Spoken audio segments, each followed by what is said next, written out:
Episode 7 की starting वहीं से होती है जहाँ पर पिछला पार्ट खत्म हुआ था। यानी कि एंट्री होती है हमारे इस ड्रामा के सेकंड मेन लीड की, जो कि हेन का कॉलेज फ्रेंड होता है और इसने कॉलेज में ही हेन को प्रपोज किया था, मगर हेन ने इसके प्रपोजल को रिजेक्ट कर दिया था। पर आज हिनसुंग एक बहुत ही बड़ा इन्वेस्टर बन चुका है और हेन जिस कंपनी के साथ पार्टनरशिप करना चाहती है, यानी कि हर्षाइना ग्रुप के प्रेसिडेंट के साथ, हिनसुंग तो उसको बहुत अच्छी तरीके से जानता था। फिर हिनसुंग हेन से बात करने के लिए उसके पास आता है। तो फिर हेन कहती है, तुम कोरिया कब आए, और आए तो मुझे बताना चाहिए था ना। जिसके बाद हिनसुंग कहता है, क्या तुम्हें याद नहीं, तुमने ही तो मुझे मना किया था ताकि मैं तुमसे कांटेक्ट में ना रहूं। जिसके बाद हेन कहती है, मैंने ऐसा कुछ भी कहा था क्या, मुझे तो याद नहीं है। जिसके बाद हिनसुंग उसको घूरने लग जाता है। तो फिर हेन हार मानते हुए कहती है, हाँ मुझे याद आ गया, मैंने ऐसा कुछ कहा तो था, लेकिन तुम अपनी लिमिट बहुत ही ज़्यादा क्रॉस कर रहे थे, जिसकी वजह से मैंने तुम्हें ऐसा कहा था। हेन उसको पुरानी बातों को भूलने के लिए कहती है और कहती है, अब से हम कांटेक्ट में रहेंगे, तो फिर पुरानी बातों को भूल जाओ। जिसके बाद हेनसुंग कहता है, हाँ तुमने सही कहा था, पर मुझे अभी लगता है कि तुम मुझसे कुछ कहना चाहती हो। जिसके बाद हेन तो उसको डायरेक्टली बता देती है कि मैं और हैना एक दूसरे से कॉम्पीट कर रहे हैं कि हर साइना ग्रुप की कंपनी को कौन अपनी कंपनी के अंदर शामिल करेगा। लगता है तुम्हारी पहचान मिस्टर हरमन से कुछ ज़्यादा ही अच्छी है, इसीलिए मैं चाहती हूँ कि तुम मेरी मदद करो, क्योंकि मैं हरमन ग्रुप के प्रेसिडेंट के साथ पार्टनरशिप करना चाहती हूँ। जिसके बाद यंसुंग कहता है कि मैं तुम्हारी मदद क्यों करूँ। जिसके बाद हेन कहती है कि देखो, मुझे पास्ट की बातें तो उतनी अच्छे से याद नहीं है, मगर समझ सकते हो कि हमारा ब्रेकअप हुआ था। जिसके बाद यंगसुंग तो स्माइल करने लगता है। अगले सीन में हम मिस्टर हरमन को देखते हैं, जो कि सारे कंपनी के सीईओ के साथ बात कर रहे थे। यही हेन दूसरी तरफ अकेली खड़ी होती है और अपने हस्बैंड हिनवो को बुला रही थी, मैसेज करती जा रही थी उसको कि कब उसकी छुट्टी होगी और वो यहाँ पर आएगा। वो उसका वेट कर रही थी कि कब उसका ट्रायल खत्म हो और वो यहाँ पर जल्दी से आए। हेन को अकेले खड़ी देखकर उसकी फ्रेंड हैना तो उस पर कुछ ज्यादा ही हंस रही थी। यहाँ हेन को एक आदमी से टक्कर लग जाता है, जिसकी वजह से वो गिरने ही वाली थी। तभी वहाँ पर हिनवू आता है और उसको होल्ड कर लेता है, जिसकी वजह से वो नहीं गिरती। हेन तो हिनवू को वहाँ पर देख करके अचानक से काफी ज्यादा सरप्राइज हो जाती है। जिसके बाद वो पूछती है, तुम्हारे ट्रायल का क्या हुआ और तुम कब आए यहाँ पर। जिसके बाद हिनवू उसको बताता है कि मैं जल्दी से केस जीत करके यहाँ पर आ गया हूँ। मिस्टर हरमन हेन के पास पहुँच जाते हैं। वो अपना और हिनवू का इंट्रो देती है, मगर यहाँ पर हिनसुंग हिनवू को देख करके तो काफी ज्यादा सरप्राइज होता है, क्योंकि उसको लगा था कि हेन की अभी तक तो शादी भी नहीं हुई है। इसके बाद हमें हेन और उसकी फ्रेंड हिना को दिखाया जाता है। ये दोनों अपने बारे में बात कर ही रहे होते हैं। तो फिर हेन हेना के हस्बैंड के बारे में काफी अच्छी चीजें बोल रही थी, यानी कि हम समझ सकते हैं कि वो उसकी बेइज्जती कर रही थी, क्योंकि हेना का जो हस्बैंड था वो देखने में उतना ज्यादा गुड लुकिंग नहीं था। इसलिए हेना तो पतली गली से निकल लेती है। दूसरी तरफ हमें हेनवू को दिखाया जाता है, जिसके पास यंगसुंग आता है बात करने के लिए। कहता है कि मुझे नहीं लगा था कि येन जैसे कॉलेज में रहती थी वो कभी शादी भी कर सकती है, मैं तो काफी ज्यादा शौक हूँ तुम्हें देख करके। जिसके बाद हेनवू कहता है, मुझे माफ कीजिए पर मैं आपको नहीं जानता हूँ, क्या आप मुझे अपना इंट्रो देंगे। फिर यंगसुंग उसको बताता है कि मैं और हेन कॉलेज में बेस्ट फ्रेंड थे और हमारा रिश्ता काफी ज्यादा अच्छा था। जिसको सुनने के बाद हिनवू को तो थोड़ा अच्छा नहीं लगता है। जिसके बाद हिनवू कहता है, मुझे नहीं लगा था कि मेरी वाइफ जैसी है उसका कोई बेस्ट फ्रेंड भी हो सकता है और उसका रिलेशन किसी के साथ इतना अच्छा भी हो सकता है, मैं भी शौक हूँ तुम्हें देख करके। जिसके बाद हिनसुंग हिनवू को बताता है कि सच बताऊँ तो मैं कॉलेज के टाइम में हिन को काफी ज्यादा लाइक करता था। इसके बाद हिनवू तो थोड़ा नॉर्मली रिएक्ट करता है और कहता है, हिनसुंग कहता है, क्या तुम्हें इससे कोई फर्क नहीं पड़ा, तुम्हें कोई प्रॉब्लम नहीं है। जिसके बाद हिनवू कहता है, मतलब क्या है तुम्हारा। फिर हिनसुंग कहता है कि इसका मतलब दो ही है, या तो तुम्हें अपनी वाइफ पे कुछ ज्यादा ही कॉन्फिडेंस है, तुम्हें इससे कोई फर्क नहीं पड़ता। और यंसुन कहता है, मेरे हिसाब से तुम शायद दूसरा चीज सोच रहे हो। हिनवू उसकी बातों को बहुत ध्यान से सुन रहा था। जिसके बाद हिनसुन कहता है कि फिक्र मत करो, मैं बस मजाक कर रहा था। ये बातें बोलने के बाद वो वहां से चला जाता है। जिसके जाते ही हिनवू उसको कमीना कहकर बुलाता है और कहता है, जिसको पता कैसे चला कि मुझे उससे कोई फर्क नहीं पड़ता।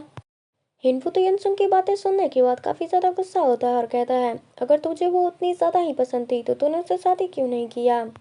अगर तुझे वो पसंद थी तो कर लेना चाहिए था ना, कम से कम मेरा लाइफ तो खराब नहीं होता। देर के बाद हिनवू वॉशरूम से बाहर आता है। तभी वो अपने सामने अपनी वाइफ यानी कि हेन और यंसुंग को बात करते हुए देख रहा था। दोनों तो काफी ज्यादा मुस्कुरा रहे थे और एक दूसरे से अच्छे से बातें कर रहे थे। उन दोनों को ऐसे बात करते हुए देख करके हिनवू तो काफ़ी ज़्यादा जेलस हो जाता है। पर इन दोनों को एक दूसरे के करीब देख करके वो तो काफ़ी ज़्यादा गुस्सा हो रहा था। तभी हेना का हस्बैंड हिनवू से टकरा जाता है। हिनवू हेना के हस्बैंड से युनसुंग के बारे में कुछ पूछ रहा था। फिर हेना का हस्बैंड हिनवू को बताता है युनसुंग जो है वो काफ़ी बड़ा बिजनेसमैन है, यानी कि वो काफ़ी बड़ा बिजनेस टाइकून है और इसके पीछे इस पार्टी के सभी लोग भरे हुए हैं। हिनवू तो उसको जेलसी भरी नज़रों से बार बार देखा ही जा रहा था। फिर सीन अगले दिन पर शिफ्ट होता है जहाँ पर हमें बटलर को देखते हैं। बटलर हेन के घर पे पहुंच चुकी होती है और उसकी मम्मी से बात कर रही होती है। बटलर तो हेन की मम को मस्का मारती जा रही थी। वो युनसुंग के बारे में बताती है, जिसके बाद तहाई भी उसको युनसुंग के बारे में बताती है और कहती है अगर युनसुंग ने सिचुअल के साथ पार्टनरशिप कर ली तो फिर उससे ग्रैंडपा काफ़ी ज़्यादा खुश हो जाएंगे। बात क्रिस क्रिस हेन के मम को बोलती है, यानी कि बटलर बोलती है कि मुझे माफ़ कीजिए कि मैं हेन के लिए हिनसुंग जैसे किसी को ढूंढ नहीं पाई। जिसके बाद हेन वहाँ पर पहुँच जाती है और कहती है तुम्हें माफ़ी मांगने की कोई ज़रूरत नहीं है, बल्कि मैं तुम्हें थैंक यू कहना चाहती हूँ क्योंकि तुम मेरे लिए हिनसुंग जैसे किसी को ढूंढ नहीं पाई, जिसकी वजह से ही तो मुझे हिनवू मिला है जो कि मेरा परफेक्ट हस्बैंड है और इस पूरी दुनिया में उसके जैसा कोई भी नहीं है। He is perfect. जिसके बाद हेन की मॉम हेन को बोलती है कि तुम हिनसुंग को हमारी फैमिली इवेंट में ज़रूर लेकर आना, क्योंकि वो जानती थी कि हिनसुंग हेन का कॉलेज फ्रेंड था। जिसके बाद हेन कहती है मैं जानती हूँ अगर मैं हिनसुंग को बुलाऊंगी तो वो ज़रूर आएगा, पर मैं उसे क्यों बुलाऊं। जिसके जिसके बाद मॉम बोलती हैं कि मैंने जो तुम पे केस सूट फाइल किया था मैं वो वापस ले रही हूँ।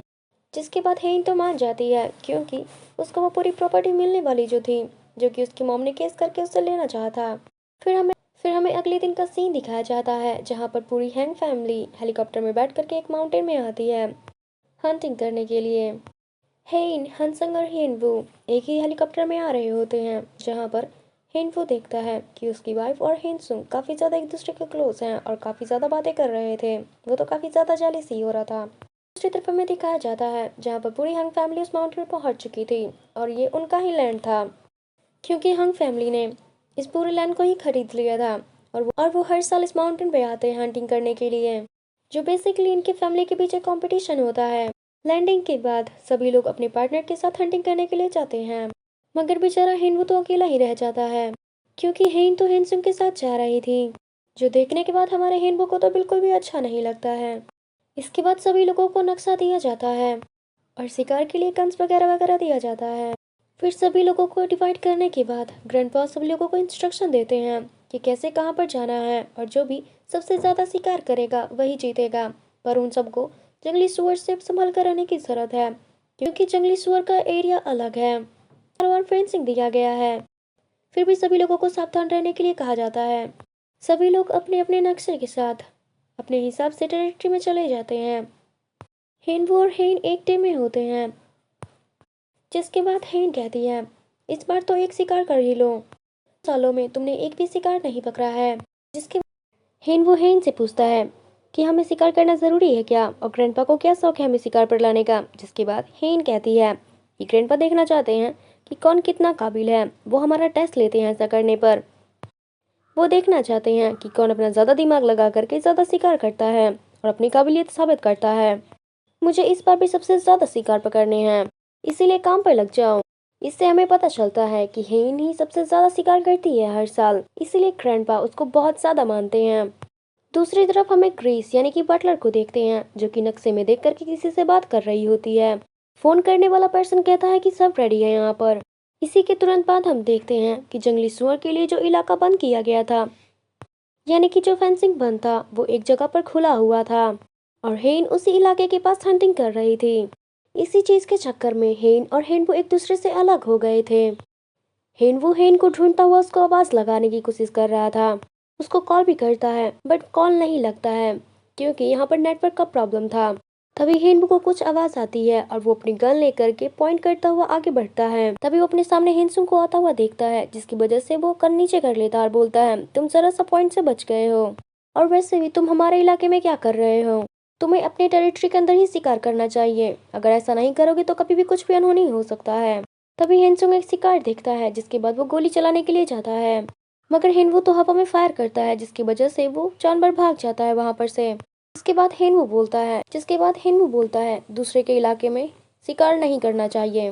दूसरी तरफ हमें हेन को दिखाया जाता है जिसको एक जानवर दिख गया था, यानी कि वो उसका शिकार करने वाली थी। वो गोली मारने ही वाली थी मगर वो फोकस नहीं कर पा रही थी। तभी उसका सर काफी ज्यादा दर्द होने लगता है और उसको हेल्यूसन भी आने लगते हैं, यानी कि फिर से उसको चारों तरफ कोहरा ही कोहरा दिखाई दे रहा था।